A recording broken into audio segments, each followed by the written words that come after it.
Everyone is focused on the fact that Justin Baldoni just got a win in court.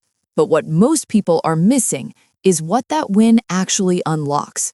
Because this wasn't just about a judge granting more time or allowing a claim to move forward. What happened here quietly changes how this entire case could unfold, especially for Blake Lively and the people around her. And if you look closely at what the judge actually said, it raises a much bigger question. What if the central claims that started all of this don't hold up the way people assumed?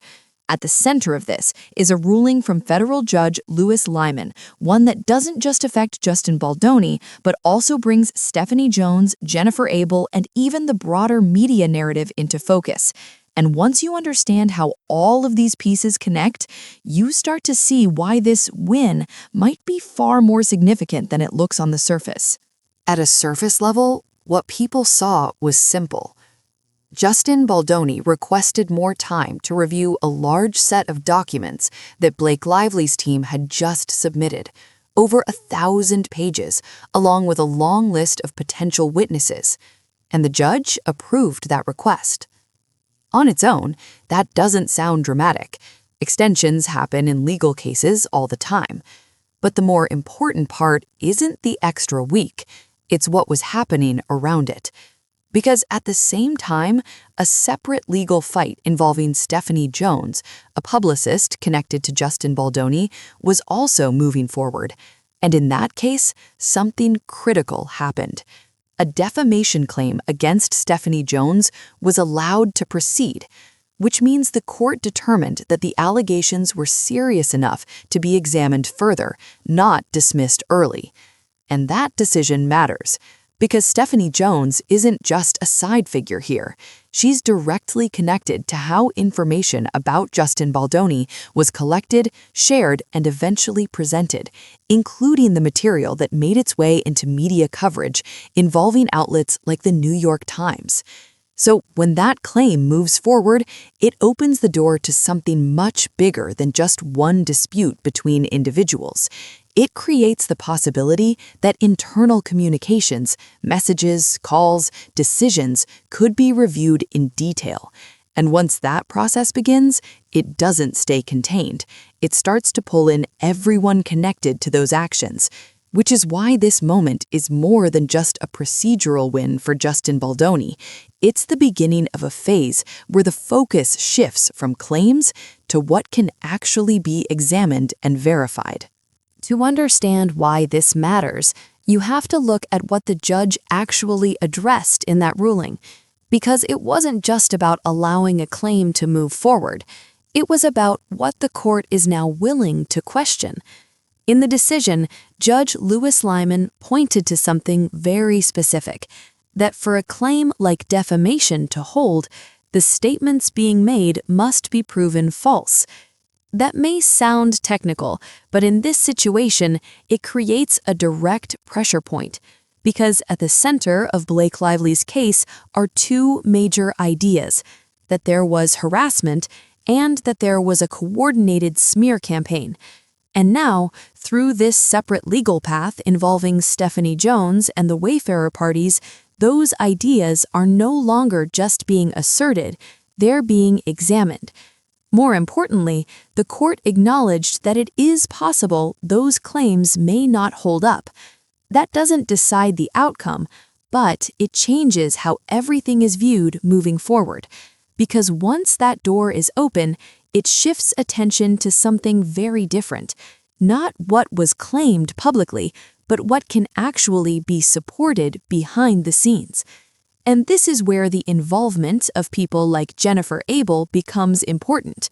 Her communications, her role in how information was handled, and how that information moved between parties, including Blake Lively's team and media outlets, all become part of what could be reviewed, which introduces a new kind of tension. Because if those internal exchanges don't match the narrative that was presented publicly, then the issue is no longer just about one side versus the other. It becomes about how that narrative was created in the first place. Once a case reaches this stage, something changes in a very practical way. It moves away from statements and filings and toward access. Because with the defamation claim moving forward, the next phase allows both sides to request internal material, messages, emails, call records, anything that helps explain how decisions were made. And in this situation, that has the potential to reach across multiple people connected to the case. Not just Stephanie Jones, but also individuals like Leslie Sloan, who is associated with Blake Lively's public relations, and others involved in how information was communicated externally. Even organizations like the New York Times, which published coverage tied to these events, could become part of the broader conversation, not as defendants in this specific claim, but as part of understanding how the narrative developed. And this is where Justin Baldoni's position becomes more significant. Because up until now, much of the public discussion has been shaped by what was reported and repeated. But discovery introduces a different standard. It focuses on what was said privately, before anything became public. And if there's a gap between those two things, between internal communication and external messaging, that gap becomes very difficult to ignore.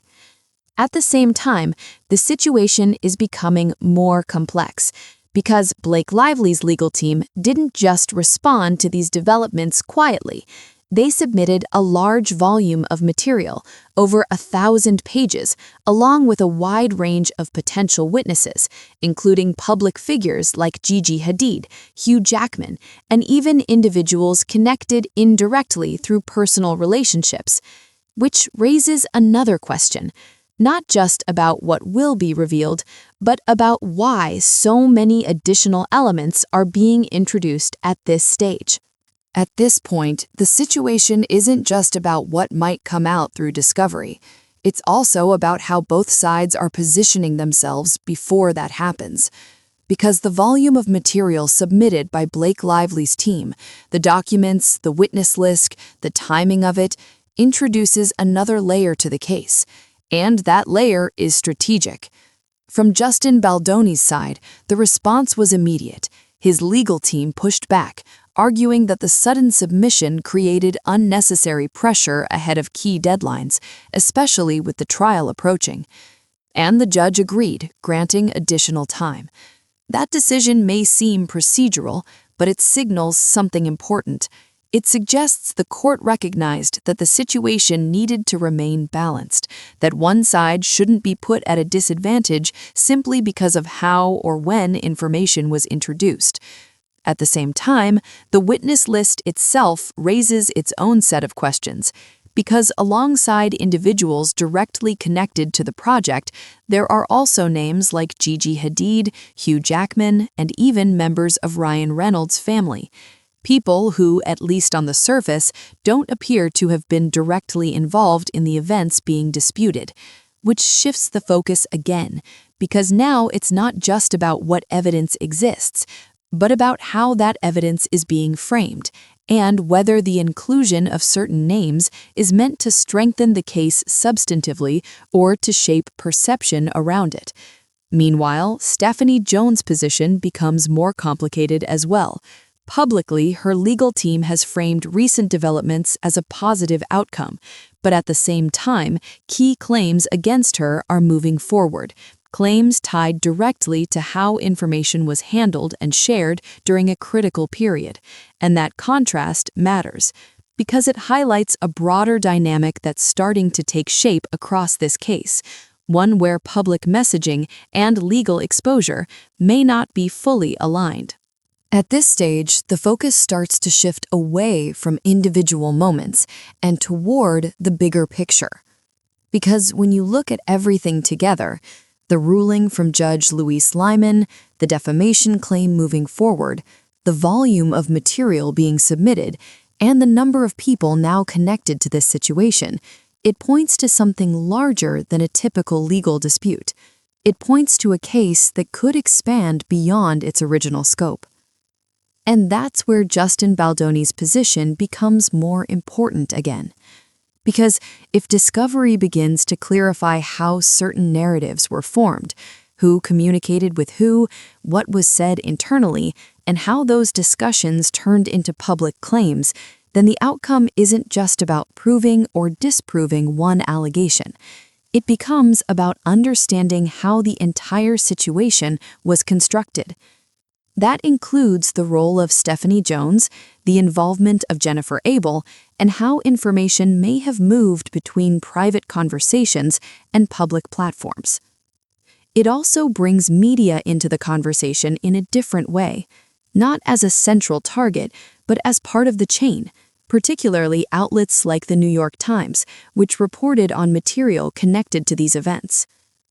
And when all of these pieces are considered together, a new question starts to take shape, not just whether something happened, but whether the version of events that reached the public reflects what actually took place behind the scenes. Because if there's a disconnect there, the impact goes beyond this case. It affects credibility for individuals, for teams, and for the broader narrative that has been built around it. And that's why this moment matters. Because what started as a legal conflict between Blake Lively and Justin Baldoni is now moving towards something that could redefine how the entire situation is understood. What makes this moment especially significant is that the pressure is no longer sitting in just one place. It's spreading. Because once a case starts pulling in publicists, media coverage, internal communications, celebrity witnesses, and competing legal claims, the risk becomes much harder to contain. For Blake Lively, that means the conversation is no longer centered only on what she alleged. It also starts to center on what can be challenged, what can be tested, and what other people connected to the situation may have to explain. For Justin Baldoni, that changes the dynamic in a meaningful way.